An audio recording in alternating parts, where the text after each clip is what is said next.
आऊज़ु बिल्लाहि मिनश्शैतानिर्रजीम बिस्मिल्लाहिर्रहमानिर्रहीम। नाज़रीन व सामीन अस्सलामु अलैकुम।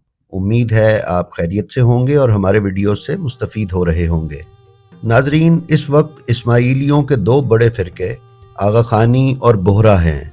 इन दोनों का ताल्लुक़ मिस्र के हुक्मरान फ़ातिमी ख़ानदान से है। फ़ातिमियों का ताल्लुक़ इस्माइलिया के उस गिरोह से है जो सिलसिला इमामत को मुहम्मद बिन इस्माइल बिन इमाम जाफ़र सादिक अलैहिस्सलाम की औलाद में जारी समझते हैं, और इमाम मूसा काज़िम अलैहिस्सलाम और उनके बाद आने वाले आइमा के ना सिर्फ मुनकिर हैं बल्कि इमाम काज़िम अलैहिस्सलाम और उनके बाद वाले आइमा ताहिरीन पर तबर्रा भी करते हैं। फ़ातिमियों ने आइमा को ज़ाहिर और मस्तूर की दो किस्मों में तकसीम किया है। ये पहले 7 आइमा यानी हज़रत अली अलैहिस्सलाम से लेकर हज़रत इस्माइल बिन इमाम जाफ़र सादिक तक को ज़ाहिर, और फिर जनाब इस्माइल की औलाद में से अपने दीगर खुद साख्ता आइमा को मस्तूर यानी छुपा हुआ या पर्दे में जानते हैं। इनके मस्तूर आइमा के सिलसिले का आखिरी इमाम अल महदी बिल्ला था।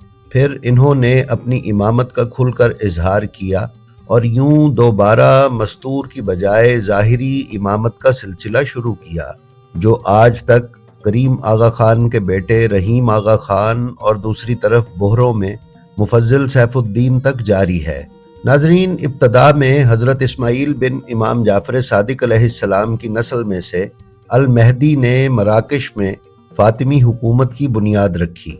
8वें फ़ातिमी ज़ाहिर इमाम मुस्तनसर बिल्ला के जानशीन के सिलसिले में इख्तलाफ पैदा हुआ। उनके बड़े बेटे निज़ार की बजाय मुस्ताली को बाप का जानशीन मुकर्रर कर दिया गया।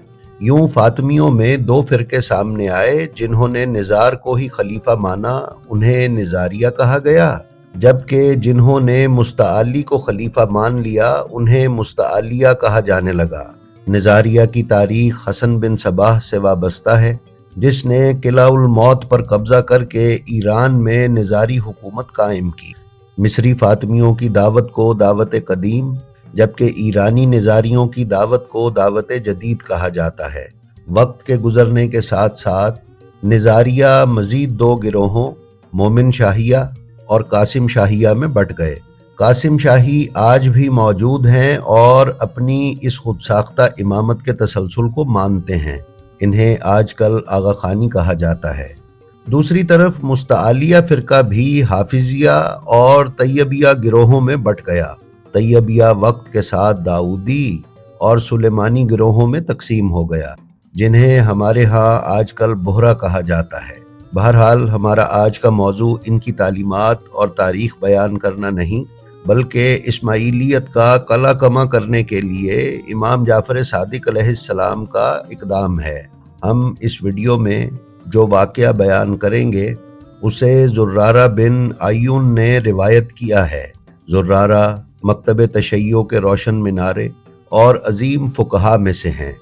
इमाम जाफ़र सादिक अलैहिस्सलाम ने उन्हें मकतब तशय्यो में मसाइल फ़िक़्ह का मर्जे मुकर्रर किया था, और इमाम ने फैज़ बिन मुख्तार से उनके बारे में कहा था कि अगर तुम्हें इल्म हदीस का कोई मसला दरपेश हो तो इनसे रुजू कर लो। साथ ही इमाम ने अपने हाथ से ज़ुर्रारा की तरफ इशारा भी फरमाया था।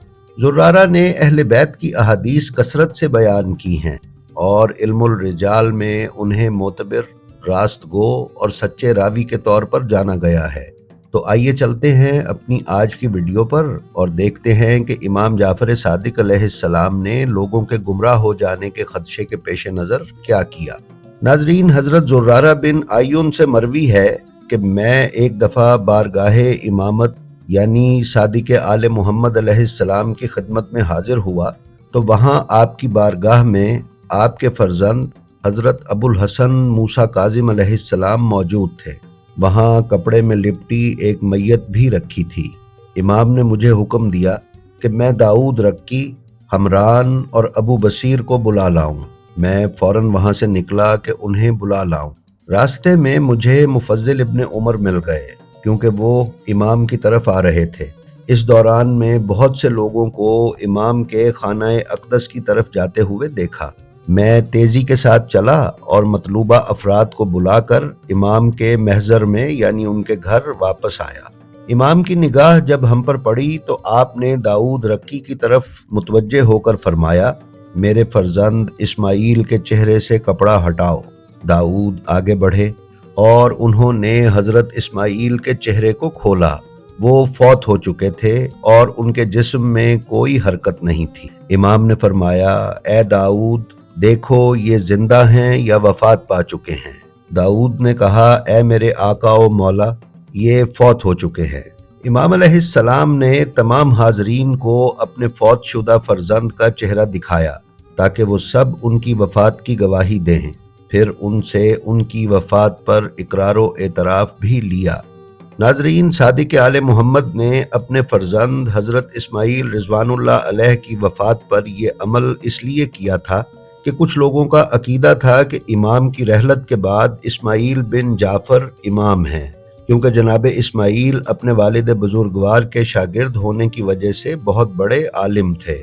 اللہ رب العزت کو یہی منظور تھا کہ ان کی وفات اپنے والد بزرگوار کی زندگی میں ہو گئی تھی۔ امام نے اپنے محبین کے شکوک و شبہات کے خاتمے کے لیے ایسا کیا تاکہ وہ حقیقت تک رسائی حاصل کریں کہ آپ کی رحلت کے بعد آپ کے فرزند حضرت امام موسیٰ کاظم ہی امام ہیں۔ اس کے بعد امام جعفر صادق علیہ السلام نے اپنے فوت شدہ فرزند کے غسل اور کفن کے افعال انجام دینے کا حکم دیا۔ جب یہ عمل ہو گیا تو امام صادق علیہ السلام نے دوبارہ مفضل بن عمر کو حکم دیا کہ بندے کفن کھول کر حاضرین کو اسماعیل کا دیدار کروائے تاکہ حاضرین کو ان کی رحلت کا یقین ہو جائے اور کسی قسم کا شک نہ رہے۔ اس کے بعد امام نے مزید تاکید کے لیے اپنے اصحاب سے فرمایا، کیا وہ زندہ ہیں یا رحلت فرما گئے ہیں؟ تمام حاضرین نے جواب دیا، جی ہاں، اسماعیل وفات پا گئے ہیں۔ امام علیہ السلام نے یہ سن کر اپنے ہاتھ آسمان کی طرف بلند کیے اور بارگاہ خداوندی میں یوں عرض گزار ہوئے، خدایا گواہ رہنا، فتنہ پرور لوگوں نے فتنہ برپا کرنے کی کوشش کی تھی۔ ان کی خواہش تھی کہ وہ اللہ کے نور کو اپنی پھونکوں سے بجھا دیں۔ پھر اس دوران آپ نے اپنے فرزند امام موسیٰ کاظم علیہ السلام کی طرف اشارہ کیا اور فرمایا، لیکن اللہ تعالی نے ہر صورت اپنے نور کو کامل و اکمل کر دیا ہے، حالانکہ یہ عمل مشرکین کو پسند نہیں ہے۔ ناظرین، پھر امام علیہ السلام نے حکم دیا کہ اب اسماعیل کو دفن کر دو۔ جب امام جعفر صادق علیہ السلام کے فرزند اسماعیل کو لحد میں اتارا گیا، ابھی ان کی قبر کو بند نہیں کیا گیا تھا کہ امام نے ہر قسم کے شکوک کے خاتمے کے لیے اپنے اصحاب سے فرمایا، یہ میت مکفون حنوط شدہ جو اس لحد میں مدفون ہے وہ کون ہے؟ فوراً تمام حاضرین نے ایک ہی جواب دیا، یہ اسماعیل ہیں۔ صادق آل محمد نے یہ سنا تو بارگاہ خداوندی میں عرض کیا، خدایا گواہ رہنا۔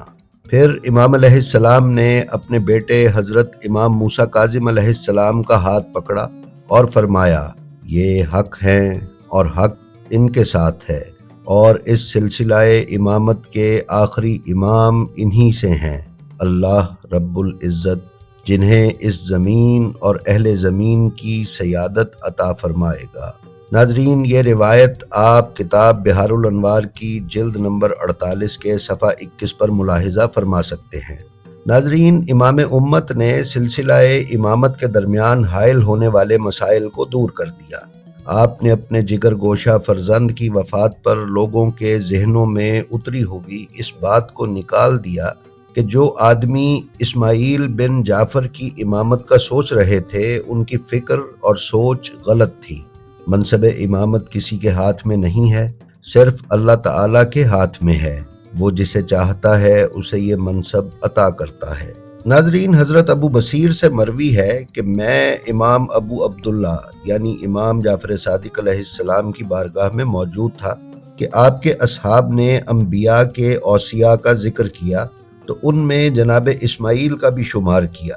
اس دوران امام میری طرف متوجہ ہوئے اور فرمایا، اے ابو محمد، نہیں، واللہ ایسا نہیں ہے، इमामत का इंतखाब हमारे हाथ में नहीं है, ये इलाही मनसब है, इसका इंतखाब वो खुद करता है, वो जिसे चाहता है उसे ये मनसब अता फरमाता है, वो इमाम का तअय्युन यके बाद दीगरे फरमाता है।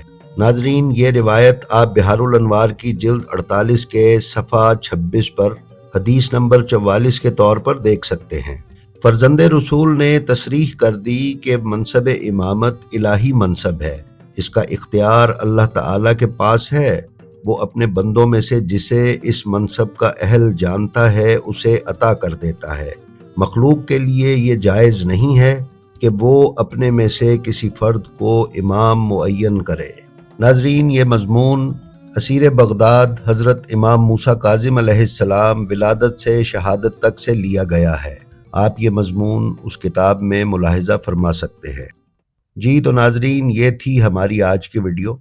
हमें उम्मीद है ये आपको पसंद आई होगी। अगर आप हमारे चैनल ब्लेंड ऑफ हिस्ट्री पर नए हैं तो हम आपसे गुजारिश करते हैं कि बराए मेहरबानी इसे सब्सक्राइब कर लें और इसके बेल आइकन पर क्लिक करके ऑल नोटिफिकेशंस की सेटिंग का इंतखाब कर लें। इसके साथ ही साथ हमारा जो वीडियो आपको पसंद आए उसका लिंक अपने हल्काए अहबाब में शेयर करना ना भूलें, ताकि उलूम मोहम्मद व आले मोहम्मद की नशर व अशाअत में आपकी हिस्सेदारी बरकरार रहे।